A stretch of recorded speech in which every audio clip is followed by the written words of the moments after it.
Hey, the first few times the need arose for me to begin to study certain types of laws and the enforcement of those laws, which is the legal aspect, the operation of those laws, the legal aspect.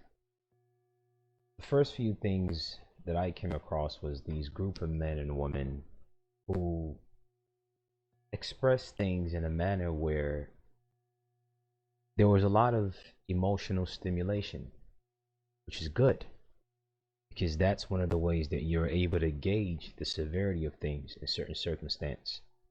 Then it got to a point where I started stopping and thinking, hold on, why am I like this? It's because of what I've absorbed by learning from people who demonstrate the same thing. These days, when it comes to law, constitutional law, international law, contract trust law, etc., and the operation of those laws, which is a legal aspect of it, you would often find people that are quite belligerent, people who are just upset. And it took me a while to realize, you don't really make people upset. And things that occur is not necessarily what makes people upset. People usually are already upset and angry, and they seek mediums or other activities to express that anger. It's like a flow of water or a flow of river that was blocked by something. And it's just doing its best to just let go and let loose.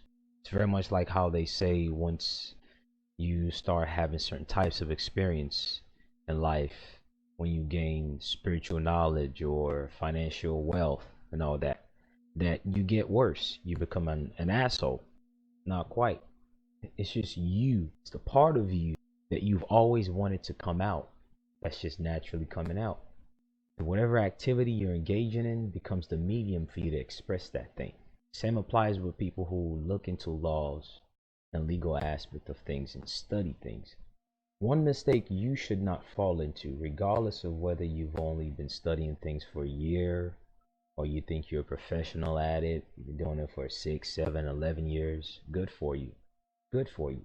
But at any moment, if you're stuck at just constantly looking for someone to say no to, just to get that instant gratification of, yes, I just said that, I just did that, or constantly looking for some type of opposition to fight against, then you really don't understand what law is about.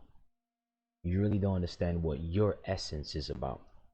You really don't understand, comprehend, you're not savvy, you don't understand, you don't understand, whatever terminology you want to use. You don't get it. And the other end knows that you don't get it.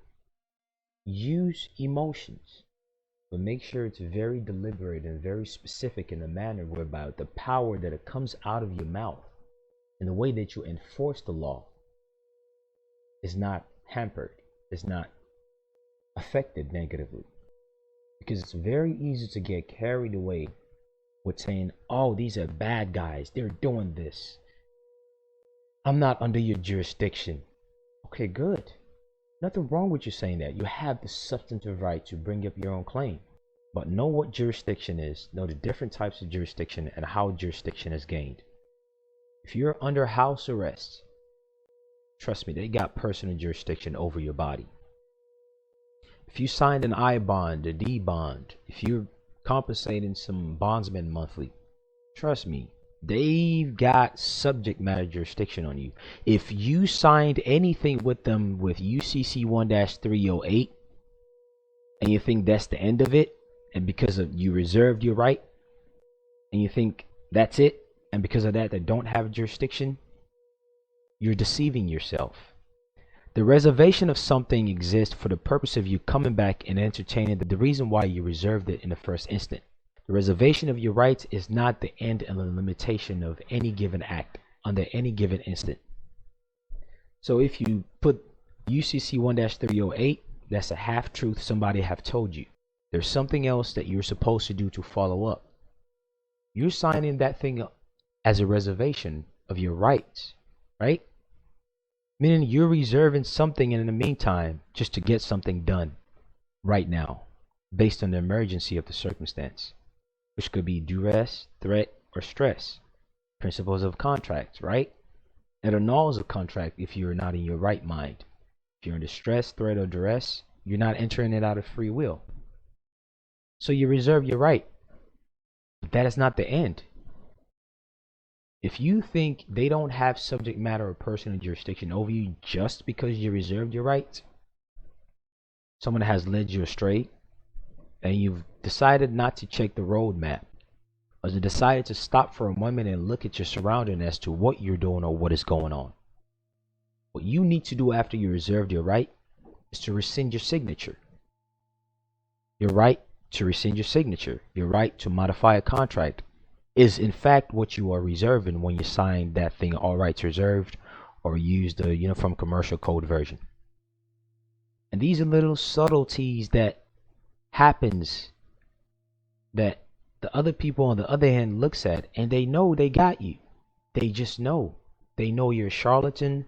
They know this is just some intellectual jack off to you. It just makes you feel good because you're saying no to someone, because you feel like you're not exercising power. It's very much like someone who's been deprived of power since their childhood and as they grow up, or someone who's been bullied.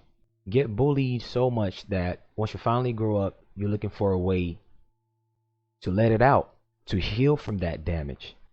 So because you've been damaged and you don't know what to do and how to fix yourself, what do? You look for others to bully. What do? You look for a medium to let out that anger one way or another.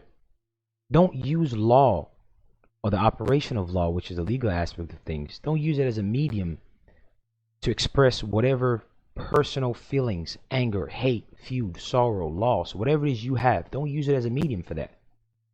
Because the law doesn't care about how you feel. The legal aspect of things doesn't care about how you feel. At the end of the day, you're going to make yourself a victim, and you're going to create a stare decisis and a track record that's going to make you look bad, or make someone else look bad who's using a certain phrase similar to what you used when you fucked up. So all these intellectual masturbation people do out here, and all these social media groups, don't be a part of that. Learn it. Learn the law. Don't use it as a medium to get upset at someone, or to say screw someone, or put a middle finger up at someone. You're learning these things to make your life better, to govern yourself properly, for the sake of your children in the future. Be passionate about it, but don't use it as a medium or as an excuse to let loose of your own personal emotional filth. No one is interested in that. And in fact, that's exactly what the tortfeasors want. They want you to use law or the legal aspect of things as a medium to just complain and banter. When you do that, you don't go all the way. Because once you get it off your chest, that's the limitation of the might and the strength and the power in what you're doing. The might, the strength, and the power of what you're doing should not be limited to how you feel. How you feel is necessary because that's a fuel, and you should use it. But don't use law or the legal aspect of things as a medium to bitch. Nobody cares about how you feel. Focus on the principle. Focus on the daily activity of how it's truly affecting your life and other people's lives. And work on that. Stand up, speak up based on that. Don't use this as a means to just feel good temporarily. Now you're going to go half-ass it and you're going to leave it hanging somewhere. Don't do that. And most of the time, people who tell you don't do motions don't learn the rules.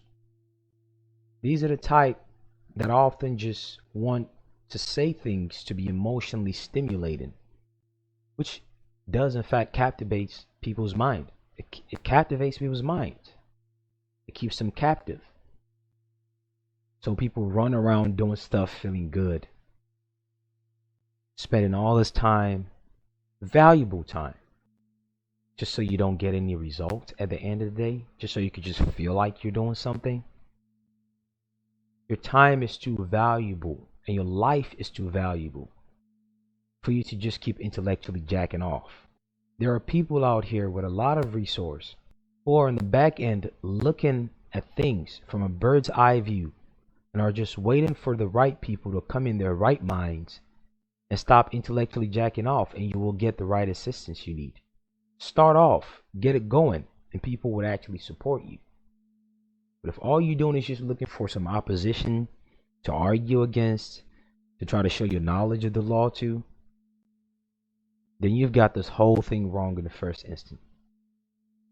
Then you've lost the cause of action that you need to get relief or remedy. So whenever you go into it, now this just the parliamentary procedures are not just limited to public courts. This is how municipalities are run. This is how government are ran. This is generally speaking how Congress is ran. This is how Department of Governments. These basic rules is what they follow. These are the basic etiquettes where if you go to any part of the world, South America, the nations in Africa, the other parts of Europe, anywhere in the world, and even if you look closely at religious texts, these things are laid out. These are very, very, very old etiquettes. And just because someone puts it as a procedure or someone adopts it does not mean you should abandon it. You'd often hear someone tell you, don't use their rules, it puts you in their jurisdiction. Those rules are what they are bound by. Learn it and hold them by the balls with it. And let the true law be the main foundation you're using. Understand the etiquette of the venue that you're dealing with. The basics of parliamentary procedure. Parliamentary procedure is simple in principle. Principle of things. If you understand the foundation, the principle of things, everything else will flow naturally. It is based largely on common sense and courtesy. When most people get treated in a very bad way, whether through contract, whether through one way or the other, they get physically abused, they get financially abused, they get heated up, they get upset. It's fine, that's normal. But transfer that life force, transfer that energy flow into something that's not limited, something that's not volatile to the point where it will burn up real fast and crash real fast. And part of the way you do that is through creativity and prudence. And once creativity and prudence has been fine-tuned, it would appear as common sense and courtesy. You can be cutthroat, you can be very harsh, but you can still apply common sense and courtesy. You can tell someone they are an idiot, you can tell someone they are stupid, but you can definitely do it in a courteous way. You can tell someone they don't have jurisdiction, whatever type of jurisdiction you're bringing up, by using common sense and courtesy. You can challenge things. You can stand up against things by using common sense and courtesy. And it is almost becoming a culture in the scene where people start talking about law and legal things, where these two attributes are not there. You're not doing this to impress them. You're doing this because of you, how you come. The reason why they treat you like shit is so that you could abandon these basic principles. And when you abandon these basic principles, it becomes a fine, clear, and succinct evidence for them to use against you. That, hey, look at the way they're behaving. Let's do a psychological evaluation on them. Look at the way they're behaving. You don't deserve to be heard. You don't have the substantive right to this and that. Why? Because you don't have the mental capacity to enforce it. This is the reason why they do Ferretta hearing on people. It's not that the things that you're saying, it's not that the general idea is not right. It's how you're doing it that matters. Common sense and courtesy.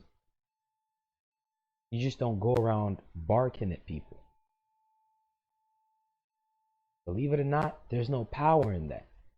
Those who really know are the ones that don't do all these other extra things people are doing out here. All these sovereign citizens, secured party creditor stuff, all that intellectual jack off, No need for you to do all that. Just use common sense and courtesy with it.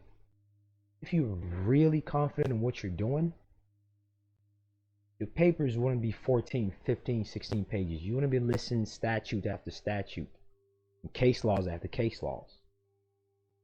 All that just makes you feel good. But at the end of the day, when you really look at how things work, that's the limitation of it. It makes you feel good. It makes you feel like you got something going on. At the end of the day, no remedy, no relief, no result. It just seems technical due to the special vocabulary used. Meaning these are basic things and they're common. If the vocabulary is understood, the rules are easy. People say it's good to know what impropria persona means. Coming in your proper person. Just a Latin word for a proper person. But even then, they can still put you under their jurisdiction. Because there are different types of person. What do you mean by proper? You can say, I don't want them to categorize me as pro se. That term pro se, it's just how it is categorized in their system that you're not using a British accreditation registry. Simple as that. That you are speaking on your behalf. That is the term that seems technical, but in fact, it's easy. So there's this trend and this culture that you have to first go in there and make sure that you argue that you're coming in propria persona. If you get stuck on that, that's the quickest way for them to really steamroll you. If you get stuck in going back and forth that you come in propria persona so-and-so, you're wasting valuable time. How is it proved that you're coming in propria persona? It's how you do things and what you do that determines your competency. You don't even have to state you're coming in propria persona. If you come in right and do things right, that speaks for itself alone. And they would dare not try to trespass on you. They recognize who you are based on what you do and how you do it. And if you don't understand, comprehend, be savvy to the parliamentary procedures, you just going in there, twinkle toes, playing around, and fire. Sending in all these paperworks after paperworks. When it's time for you to stand up and speak about it, you're mumbling some things you've read, some quotes somewhere, some stuff you heard someone, but the stuff you put in the paper is not one with your spirit. All right. So do your best to find this document, the basics of parliamentary procedure. This is not limited to legislature. They use this whenever IRS or any of those people send you letters in the mail, whenever any debt collectors or any other man or woman making claim against you or persons making claim against you, they are using these, whether you believe it or not. And all of those physical court venues that you're going into, administrative, public, or private, they are using these. Find this, read it gently, take your time, comprehend what it is about, and you'll begin to see it play out. Just take a day out, take a week out, go in there into those public courts and just look at the things they do. Listen to the way they speak. Listen to the mannerism and the flow of things, and you will see that this is what they're following. And this is what all those federal rules of civic procedures speak of in details. So know this and comprehend it.